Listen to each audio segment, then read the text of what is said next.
Hello दोस्तों, स्वागत है आपका सोशियोलॉजी क्लासेस के हमारे यूट्यूब चैनल पे। तो सबसे पहले आपको एक सूचना दे रहे हैं, अगर आप डेली लाइव क्विज अटेंड करना चाहते हैं तो आप हमारे टेलीग्राम चैनल पर जुड़कर 9 AM और 9 PM पर लाइव क्विज अटेंड कर सकते हैं, जिसका लिंक इस वीडियो के डिस्क्रिप्शन बॉक्स में आपको मिल जाएगा। तो आइए देखते हैं आज का पहला प्रश्न, जो कि हिंदू सामाजिक संगठन से संबंधित प्रश्न है। तो आइए देखते हैं। प्रश्न है, मानवीय व्यवहार के प्रतिमानित व्यवस्था जो कि अंतःक्रिया का परिणाम होती है तथा साथ ही अंतःक्रिया को दिशा निर्देशित भी करती है, वह कहलाती है सामाजिक संगठन, सामाजिक व्यवस्था, सामाजिक संरचना या सामाजिक एकीकरण। तो यहाँ पे राइट आंसर जो हो जाएगा सामाजिक संगठन, जो है मानव के व्यवहार प्रतिमानों एवं अंतःक्रियाओं को प्रभावित करते हैं। अगला प्रश्न है, भारतीय समाज की एकता और स्थिरता निर्भर करती है धर्म एवं संस्कृति पे, जाति एवं धर्म पर, जाति एवं गढ़ चिन्ह पर या अस्पृश्यता पर। तो यहाँ राइट आंसर हो जाएगा जो है भारतीय समाज की जो एकता और स्थिरता निर्भर करती है वह जाति एवं धर्म पर। जहाँ धर्म मानकीय व्यवस्था होती है, वहीं जाति स्तरीकरण का एक सोपानिक रूप से भारतीय संस्कृति की एक मुख्य धारा में शामिल तत्व के रूप में देखा जाता है। इन तत्वों के माध्यम से भारतीय समाज में संतुलन और स्थायित्व बना रहता है। यही कारण है कि भारतीय संस्कृति का कोई मुख्य व्यवधान उत्पन्न नहीं हुआ है और जाति व्यवस्था जैसी और धार्मिक संस्थाएं चलती चली आ रही हैं।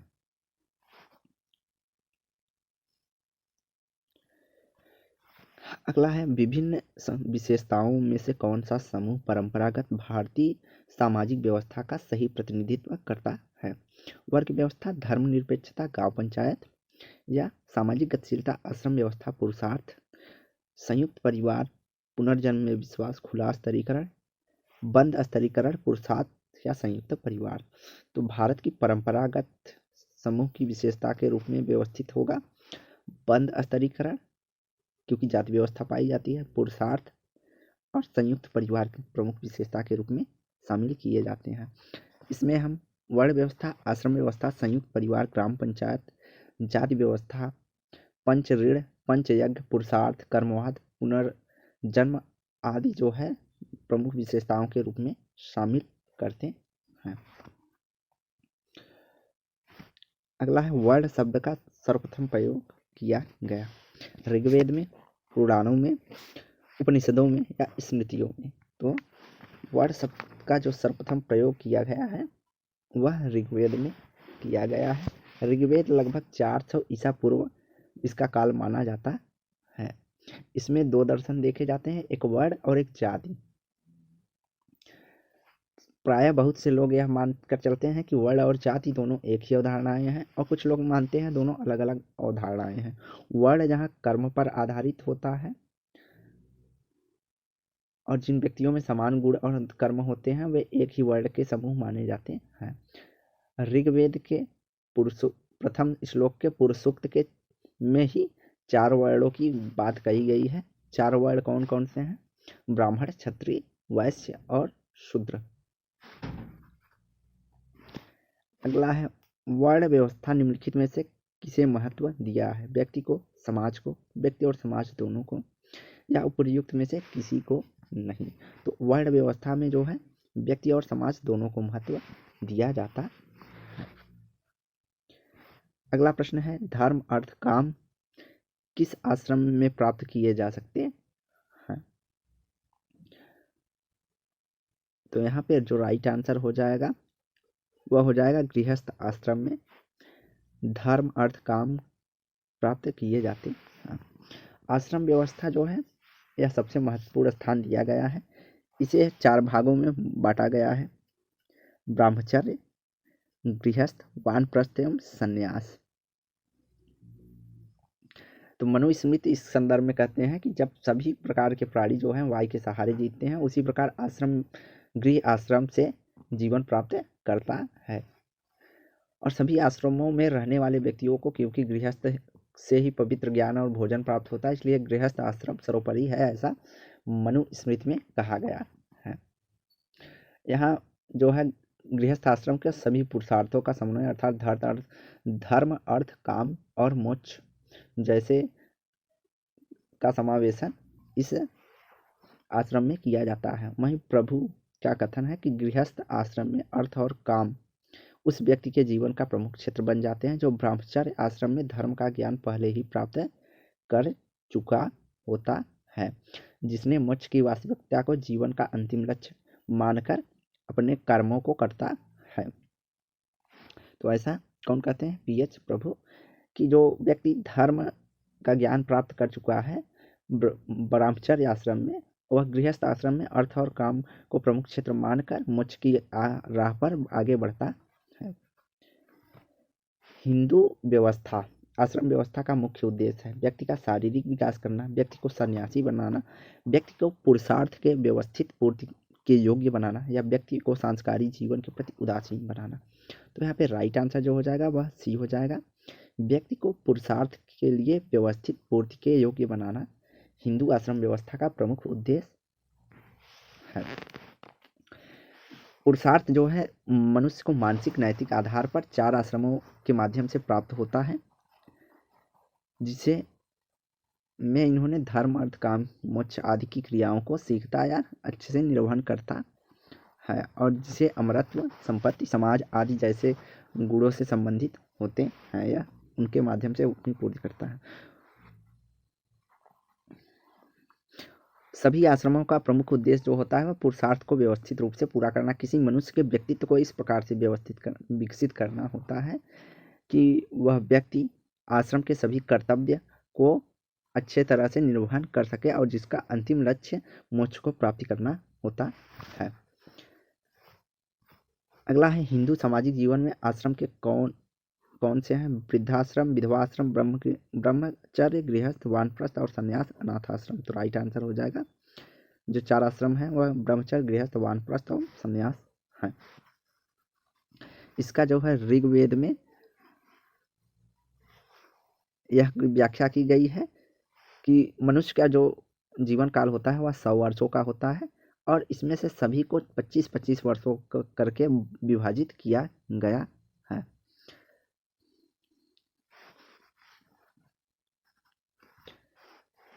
अगला है हिंदू सामाजिक संगठन में चतुर्वर्ण कौन से हैं? तो यहाँ पे थोड़ा प्रश्न यह धुंधला है, फिर भी हम देखते हैं। तो यहाँ पर पूछा है चतुर्वर्ण अर्थात 4 वर्ण कौन कौन से हैं? तो 4 वर्ण जो होंगे ब्राह्मण, क्षत्रिय, वैश्य, शूद्र, हमने पीछे देखा। तो यह हिंदू सामाजिक संगठन के प्रमुख चतुर्वर्ण हैं।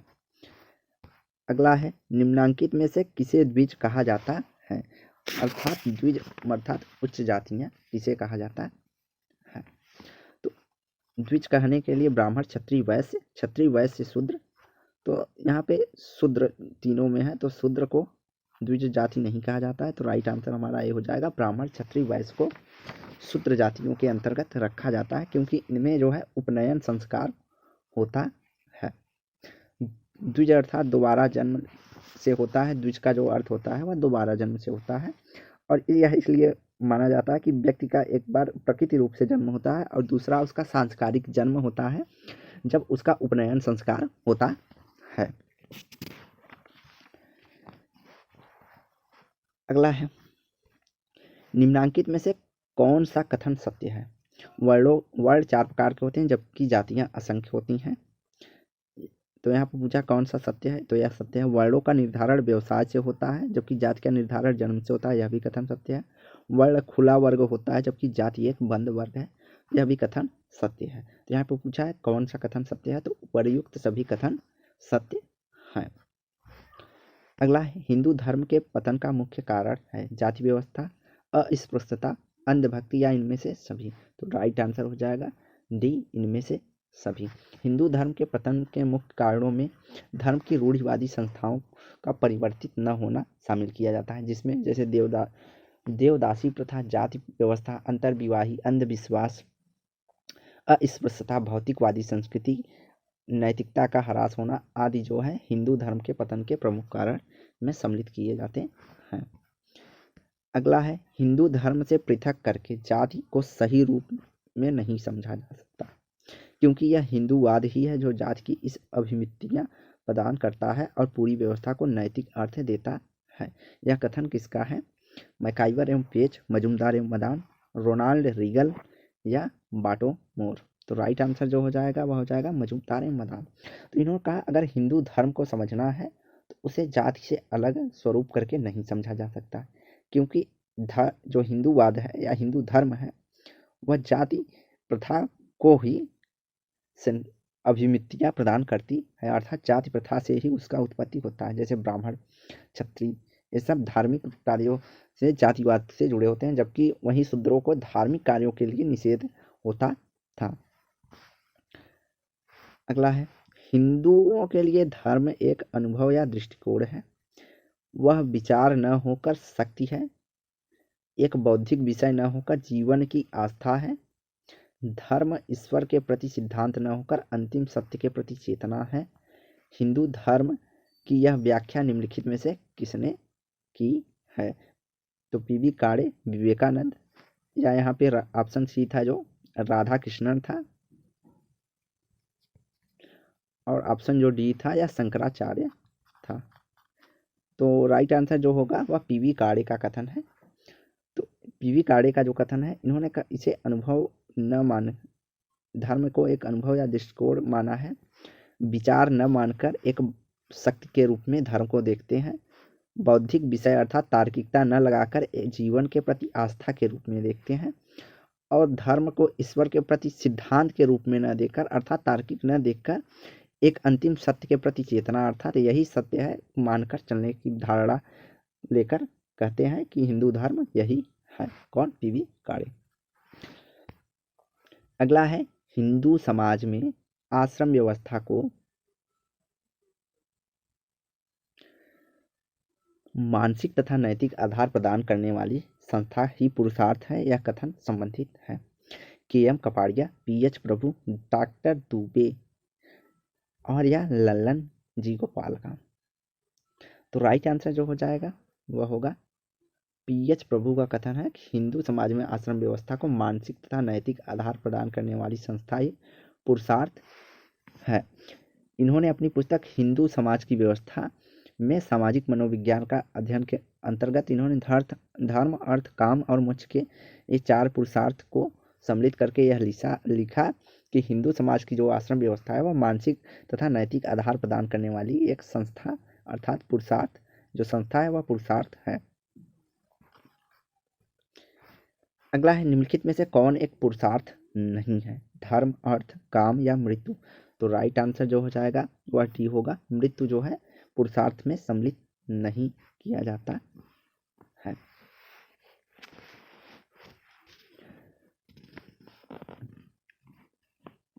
तो पुरुषार्थ क्या है? पुरुषार्थ को हम समझ लेते हैं।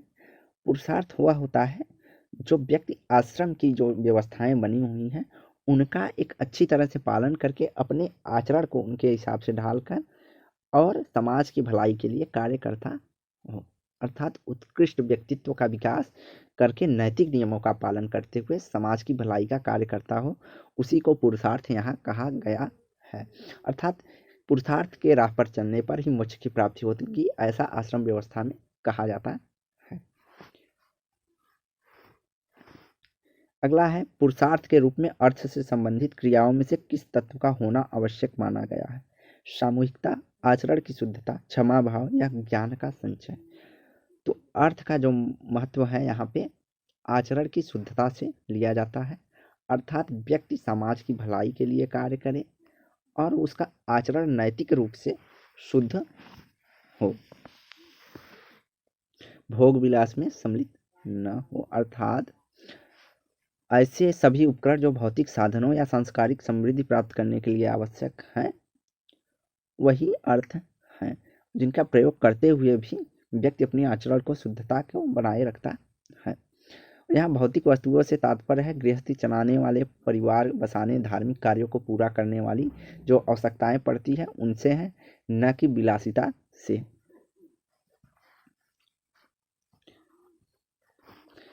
अगला, एक सार्थक जीवन के लिए भारतीय विचारधारा में कौन से 4 पुरुषार्थ बताए गए हैं?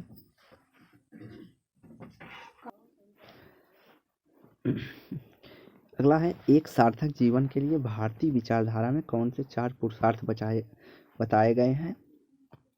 तो जो पुरुषार्थ की हम चर्चा पहले भी कर सकते हैं, तो धर्म, अर्थ, काम, मोक्ष या पुरुषार्थ बताए गए हैं, जिनका पालन करके मनुष्य अपनी जो आश्रम की विधियां थे उनको पूर्ण करता है। अगला है, मनुस्मृति में कितने प्रकार के संस्कारों का उल्लेख है। 11, 18, 16 और 13। तो ऐसे तो जो व्यास की बताए गए संस्कारों की है, तो वहाँ जब व्यास की बात आएगी तो 16 संस्कार, हिंदू धर्म में 16 संस्कार होते हैं, लेकिन जो मनुस्मृति में है इन्होंने 13 संस्कारों की चर्चा की है।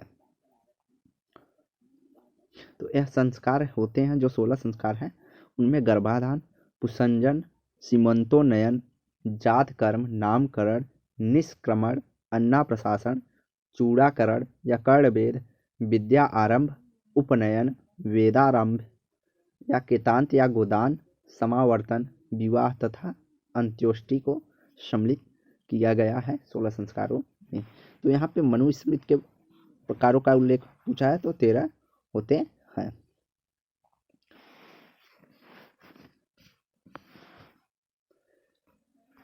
अगला है, भारतीय सामाजिक दर्शन के अनुसार कितने संस्कार बताए गए हैं। 20, 16, 4, 8। तो भारतीय सामाजिक दर्शन के अनुसार अर्थात जो व्यास ने बताया संस्कार वह 16 है। अगला है, कर्म का सिद्धांत हिंदू धर्म की किस पुस्तक में प्रतिपादित किया गया है। रामायण, उपनिषद, वेद या भागवत गीता। जो कर्म का सिद्धांत बताया गया है वह भागवत गीता में बताया गया है। यह महाभारत से संबंधित है कि स्मृतियों के रूप में इसे देखा जाता है।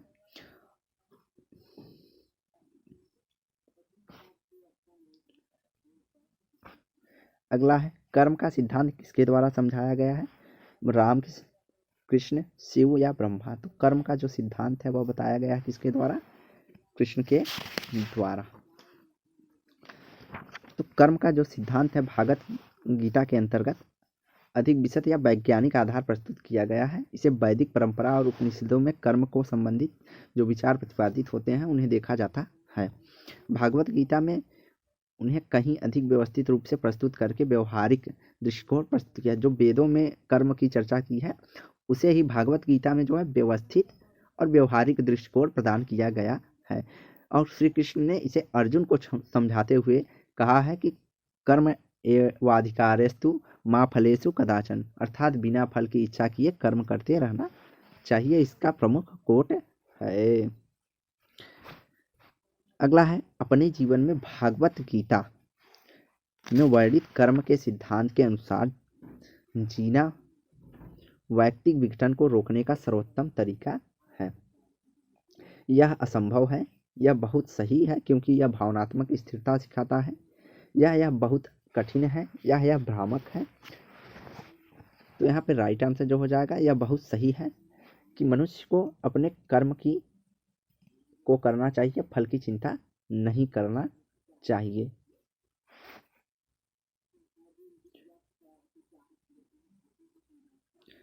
तो इसकी जो पूर्ण व्याख्या है तो बहुत लंबा चौड़ा है, तो उसमें नहीं जाते हैं। बस इतना ध्यान कीजिए, जो कर्म का सिद्धांत मुख्य रूप से आधारित है कि हमें अपने कर्म करते रहना चाहिए, फल की चिंता नहीं, बिना फल के आशा के कर्म करते रहना चाहिए।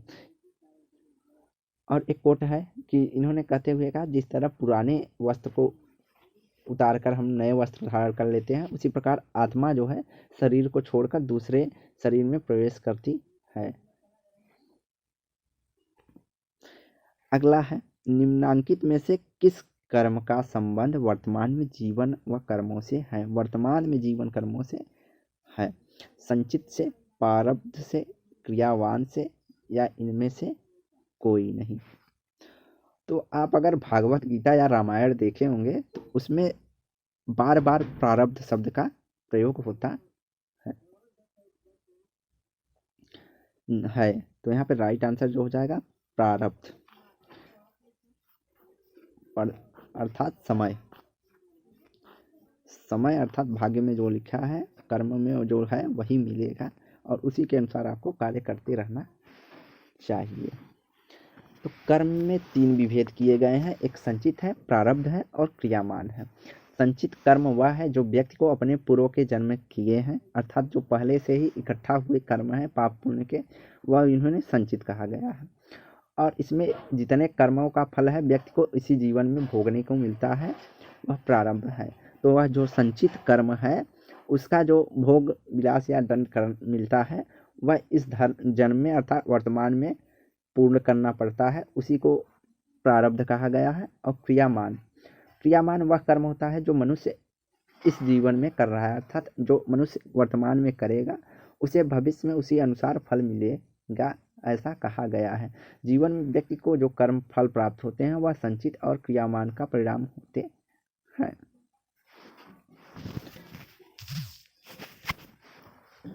अगला, गीता में वर्णित कर्म के 3 प्रकारों में निम्नलिखित में से कौन सा नहीं है?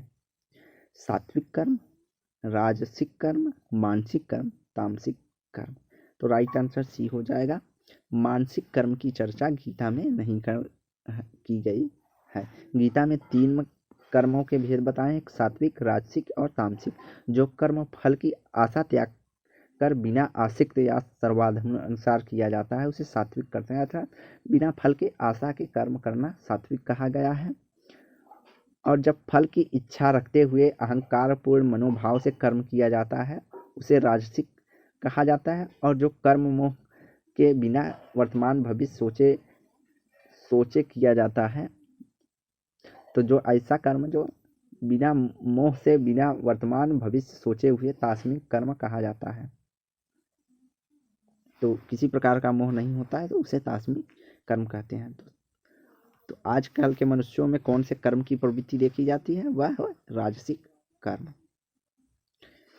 अगर यह भी पूछ ले कि वर्तमान में गीता के अनुसार मनुष्यों के अंदर किस प्रकार के कर्म देखने के मिलते हैं, तो वह राजसिक कर्म होंगे। और वहीं जो तपस्वी होते हैं उसमें तामसिक कर्म पाए जाते हैं। और सात्विक कर्म होते हैं, जो मेहनत कश लोग होते हैं वह सात्विक कर्म के अंतर्गत श्रेणी में शामिल किए जाते हैं। कर्म के सिद्धांत निम्नलिखित में से कौन सा सही नहीं है? कर्म का सिद्धांत भाग्यवादी है। कर्म का सिद्धांत पुनः जन्म में विश्वास करता है। तो कर्म अनिवार्य, कर्म फल अनिवार्य है। कर्म का सिद्धांत व्यवहारिक व वैज्ञानिक है। तो राइट आंसर जो होगा, कर्म का सिद्धांत भाग्यवादी नहीं है। कर्म का सिद्धांत है जो करोगे वही भरोगे। हिंदू जीवन दर्शन में जो कर्म है पुनर्जन्म के सिद्धांत एक दूसरे से संबंधित हैं। कर्म का कारण है ही पुनर्जन्म में उसका परिणाम प्राप्त होता है। कर्म का सिद्धांत इस मान्यता पर आधारित होता है कि कर्मों का प्रभाव कभी समाप्त नहीं होता है। व्यक्ति जैसा कर्म करता है उसे उसी अनुसार फल मिलेगा। कर्म का तात्पर्य भाग्य से न होकर उसके कर्मों के आधार पर ही वर्तमान जीवन में भाग्य समझकर संतोष कर लेने से तो है, लेकिन आगामी जीवन को दुखमय हो जाएगा ऐसा नहीं है, ऐसा होता है। और इस प्रकार कर्म का सिद्धांत जो है वैज्ञानिक और वर्तमान जीवन के प्रति संतोष और आगामी जीवन को सुधार लाने के लिए सद्गुणों के लिए प्रेरणा करता है कि अगर आप अच्छे कर्म करेंगे तो भविष्य में उसका फल आपको अच्छा मिलेगा। इस प्रकार की प्रेरणा से कर्म का सिद्धांत संबंधित होता है। कर्म के अंतर जो सुख और दुख है वह एक तरह से दोनों एक ही सिक्के के 2 पहलू हैं। सुख के बाद दुख का आना और दुख के बाद सुख का आना, यह है एक प्रकृति का नियम है, ऐसा कर्म का माना जाता है या प्रारब्ध में कहा जाता है। कर्म की अगला है, कर्म की अवधारणा संबंधित है कर्म फल से, पुनर्जन्म से, प्रारब्ध से या सभी से। तो यहाँ पे जो राइट आंसर हो जाएगा सभी से संबंधित है कर्म की अवधारणा। अगला है, जैन धर्म अवलंबी पुनर्जन्म के सिद्धांत को मानते हैं। यह कथन है सत्य है, असत्य है, ए और बी दोनों है या उपयुक्त में से कोई नहीं है। तो राइट आंसर है कि जो जैन धर्मावलंबी हैं वह पुनर्जन्म के सिद्धांत को मानते हैं। तो राइट आंसर ये हो जाएगा। तो जो जैन धर्म है उसमें जीव अपने कर्मों के अनुसार ही शरीर धारण करता है, ऐसी मान्यता है। तो आज की वीडियो यहीं समाप्त करते हैं। वीडियो को लाइक एंड शेयर करें, चैनल को सब्सक्राइब करें। धन्यवाद।